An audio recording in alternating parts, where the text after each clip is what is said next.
June 16, 1959. The young priest from Grand Rapids had just received his new assignment. He was to become the new chaplain at the Traverse City State Hospital. So, on a bright summer morning, Father Edwin Joseph Frederick and his German shepherd, Jet, headed north to a new life. Traverse City would never be the same. He really wasn't looking to be a chaplain of a mental health facility initially, but once he got there, I think he quickly began to realize that it was unique. He was able to really put down roots, get to know the administration, watch the mental health facility grow and change as viewpoints on mental health changed during his tenure there.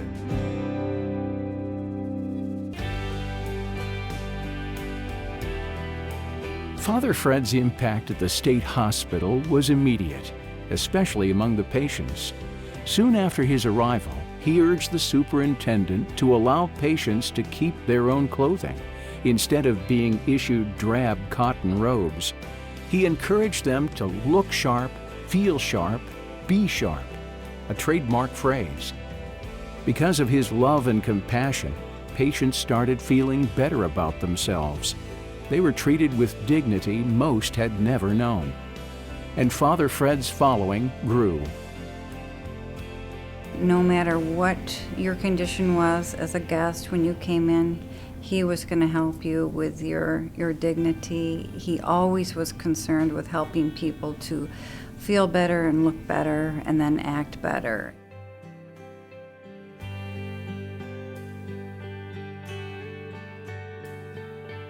To Father Fred, it was the little things that mattered, like taking the time to listen to people. His philosophy was simple: listen to someone, then listen some more. Then, when you think you have it all worked out, listen some more. Well, Father Fred is the most unforgettable person I've ever met. He was a giver, and he listened. He was the best listener I've ever heard of. He listened to all at any time, and he paid attention. Word spread of the new chaplain at the state hospital. Members of the community were drawn to Father Fred by his compassionate, caring ways. So much so that they helped him build All Faiths Chapel in 1965. Hospital residents and community members of all faiths attended services at the chapel. Several became lifelong friends, some of whom would prove instrumental in helping Father Fred embark on the next chapter of his life of service.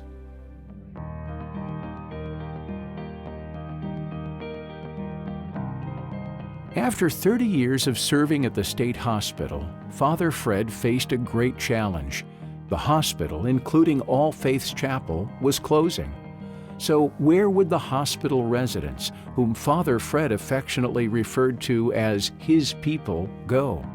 How would they make it on their own in the community? Father Fred and his group of friends had to act fast.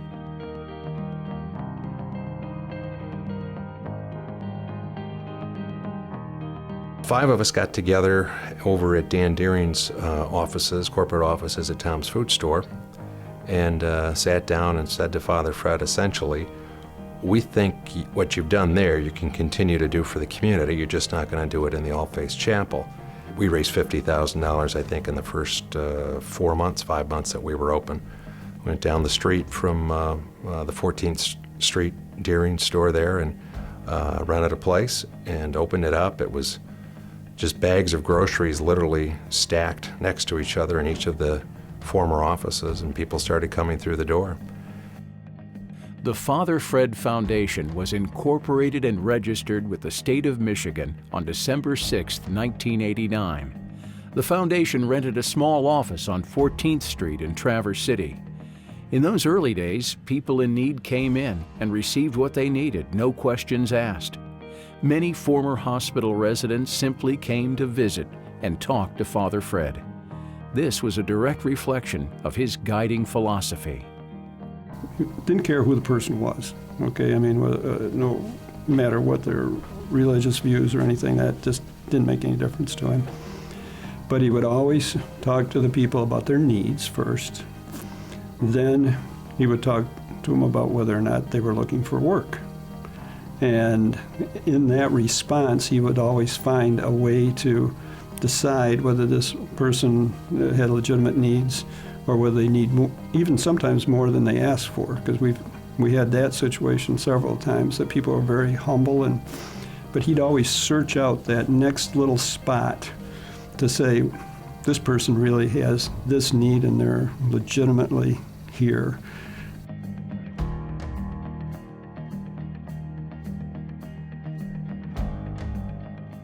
The foundation quickly grew, serving a community of people from all faiths who were drawn to Father Fred and his special knack for getting things done.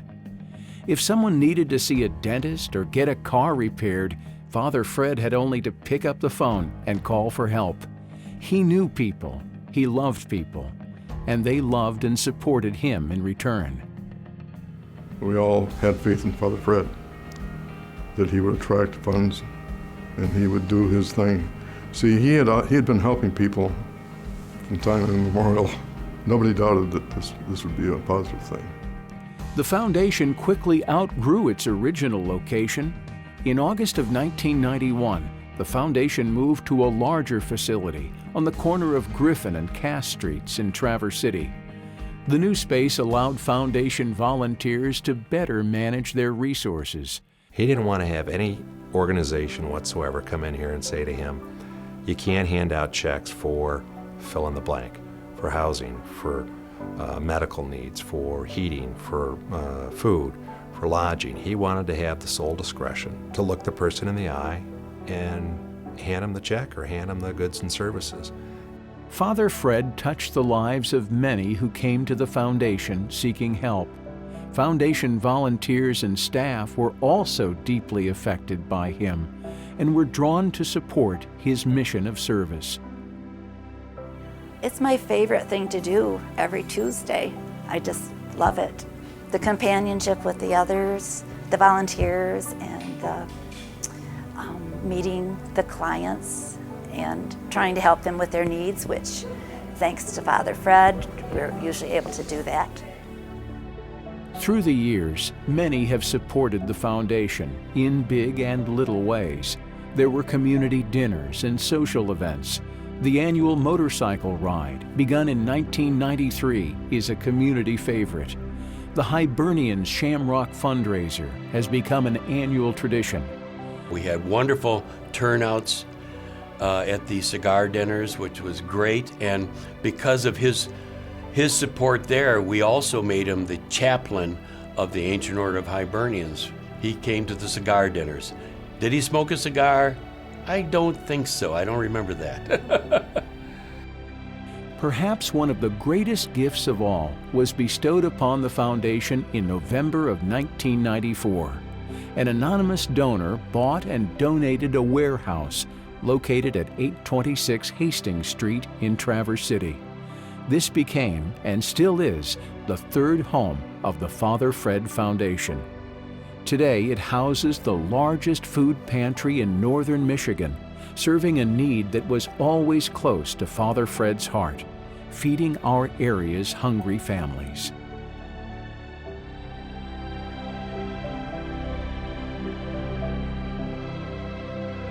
Father Fred, through his simple ways and amazing works, cast a long shadow. The void he left with his passing in January of 2000 seemed too great to fill. But the foundation had taken on a life of its own. It had to carry on. We were all determined to carry on. It was wonderful. All the volunteers just pitched right in, and life went on just like he would want it.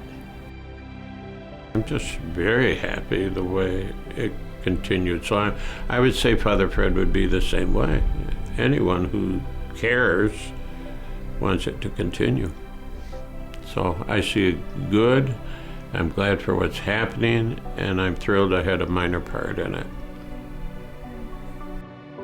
The foundation has come a long way since the idea was first brought up on the steps of the Michigan Capitol building. an ever-growing number of individuals and families in our 5-county area turn to us for food, clothing, household items, furniture, and even financial assistance. And we provide it all just as Father Fred would, treating every person with dignity and respect. The spirit of Father Fred lives on in the Father Fred Foundation. As we look to the future, his gentle demeanor and giving heart will continue to inspire us to do all we can for those who live in need.